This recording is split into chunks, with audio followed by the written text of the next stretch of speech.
Masalah pelaksanaannya, Tan Sri Bertua, bila kita T15, kalau kita letak target mulanya RM13,000 sebulan, kemudian RM20,000 sebulan, itu masih menekan golongan kelas menengah atas. Jadi kita nak naikkan RM50,000 sebulan atau lebih kurang, tapi itu jumlahnya sangat kecil. Jadi dari segi penguatkuasaan, kos penguatkuasaan itu tinggi. Jadi sekarang ini pandangan kita jalankan ini dulu, dan kalau ada keperluan di masa akan datang di mana sistem itu lebih mantap, maka boleh kita kenakan, tetapi bagi yang benar-benar tinggi atau kenderaan betul-betul mewah. Itu masalah.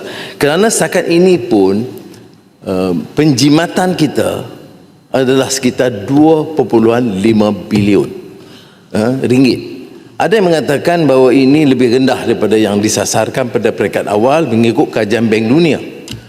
Saya tidak setuju sebab kita lihat penyelesaian subsidi dari keseluruhan. Dari diesel 5 bilion ringgit kita selamatkan, ya. 5 bilion ringgit itu kerana banyak dalam sistem lama itu terlalu banyak penyeludupan dan ketirisan. Dari elektrik 6 bilion ringgit. Dari ayam pengapungan 1 bilion ringgit. Dari telur 1 bilion ringgit. Jadi bagi mengikut pendapat saya, ini sudah cukuplah bagi kerajaan supaya kita laksanakan dengan hati-hati supaya tidak membebankan rakyat, ya, kerana dalam kes-kes seperti yang saya sebutkan tadi, dia tidak melibatkan 85%, tapi dalam kes itu lebih senang digunakan, beda dengan penyasaran subsidi minyak petrol ini.